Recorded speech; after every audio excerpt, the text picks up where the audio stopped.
Comedian Sudhakar గురించి ప్రత్యేకంగా చెప్పుకోనక్కర్లేదు. 1990s up to 2005 వరకు కూడా అనేక సినిమాలలో లీడ్ కమెడియన్గా యాక్ట్ చేసేవారు సుధాకర్. కానీ అనుకోని కారణాల వల్ల సుధాకర్ సినిమాలకు దూరమయ్యారు. అందుకే సుధాకర్ సినిమాలకు దూరమయ్యాను అంటున్నారు. ఆ సినిమా తర్వాతే ఇలా జరిగింది. తెలుగు ప్రేక్షకులకు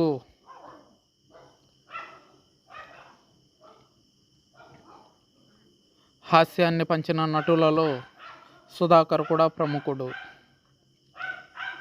టాలీవుడ్ ఇండస్ట్రీలో ఒకప్పుడు ఎన్నో చిత్రాల్లో నటించి తనదైన నటనతో కడుపుబ్బా నవ్వించాడు. మెగాస్టార్ చిరంజీవితో పాటే సినీ పరిశ్రమలోకి అడుగుపెట్టిన సుధాకర్ 1980 నుంచి తెలుగు, తమిళంలో అనేక చిత్రాల్లో నటించారు. కెరీర్ ప్రారంభంలో విలన్ పాత్రలే కాకుండా హీరోగా కూడా పలు సినిమాల్లో నటించారు సుధాకర్. ఆ తర్వాత పలు సినిమాల్లో సహాయ పాత్రలు పోషించారు. కమెడియన్గా అలరించారు. మెగాస్టార్ చిరంజీవి సినిమాల్లోకి ఎంట్రీ ఇస్తున్న సమయంలోనే చిరు, సుధాకర్, నరసింహరాజు ఒకే రూమ్లో ఉండేవారు. దీంతో వీరిద్దరూ మంచి స్నేహితులయ్యారు. కెరీర్ మొదట్లో ఇద్దరు బ్యాక్ టు బ్యాక్ చిత్రాలతో బిజీగా గడిపారు. బాలకృష్ణ, వెంకటేష్, నాగార్జున వంటి స్టార్ హీరోలకు స్నేహితుడిగా నటించారు సుధాకర్. అయితే అనేక సినిమాలతో బిజీగా ఉండే సుధాకర్ చాలా కాలంగా సినిమా పరిశ్రమకు దూరంగా ఉంటున్నారు. కొన్నాళ్ళ క్రితం బ్రెయిన్ స్ట్రోక్ రావడం, ఆ తర్వాత అనారోగ్య సమస్యలతో ఇండస్ట్రీకి దూరమయ్యారు సుధాకర్.